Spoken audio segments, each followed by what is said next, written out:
let's go pack and order. Ba't mo nilakasan? Okay guys, sorry for that. Kasi nilakasan yun.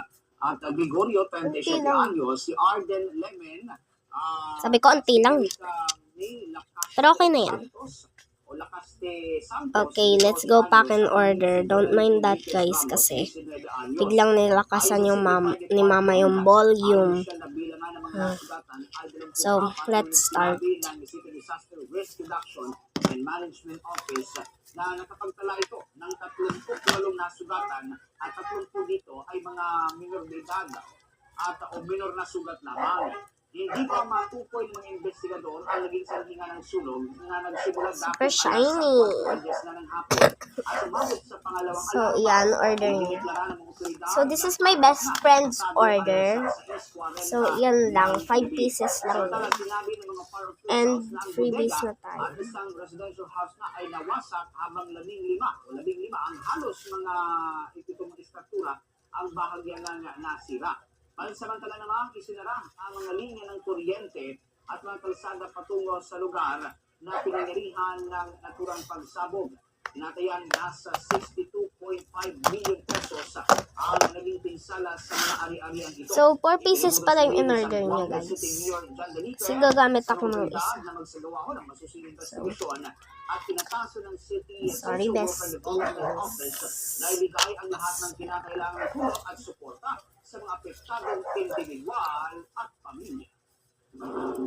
Naghatid niya sa atin sa oras na 21 minuto na makalipas ang ika-6 ng gabi. Pinag-utos ng Department of Labor and Employment ang investigasyon kaugnay nga doon sa napabalita na pagkasunog ng isang Barcaco warehouse para naman sa posibleng mga paglabag sa occupational safety at health standards. Sa isang pahayag ay sinabi nga ni Labor Secretary she ordered 2 bracelets also. Lalagyan na natin ng So, nilagyan ko na ng note, guys. Tapos, gagawa na naman ako ng bracelet. Lalagay ko dito. Ang instruction sa kanilang regional director upang madaliin ang pagsilip doon sa Now, let's go pack the freebies. Samantalang ititigil ng mga otoridad ang operasyon doon sa warehouse habang isinasagawa ang investigasyon ng mga otoridad. Dahil din ito na masiguro ang kaligtasan ng mga So, ito nga, letter Y. Kasi, my best friend kasi siyang letter Y din. So, that's me. Letter Y. Pero sorry kung iba yung nakasabi sa account, sa channel ko. Well, palayaw ko lang kasi. At ito nga, yung sa start ng pangalan ng crush niya. Pero secret yun, guys. Secret din pangalan ko, of course. Sinibak mula sa serbisyo ang dating pulis at na-assign sa Angeles City Police Office. Sa ngayon ay kay Maranang, manglalaban ng karagdagang impormasyon ang kapulisan kaugnayan sa background ng middleman at kung bakit ito sinibak mula sa kanyang serbisyo.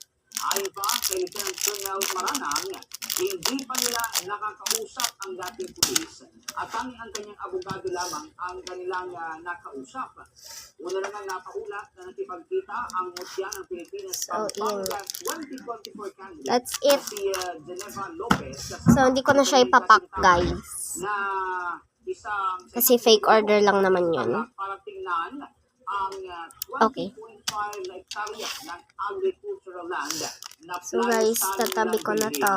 Batay sa reports ng kapulisan, huling namatang si Lopez at si Cohen dakong alas 2 ng hapon ng Hunyo 21 nang habang ang ginamit na kulay gray na sport. Bye-bye.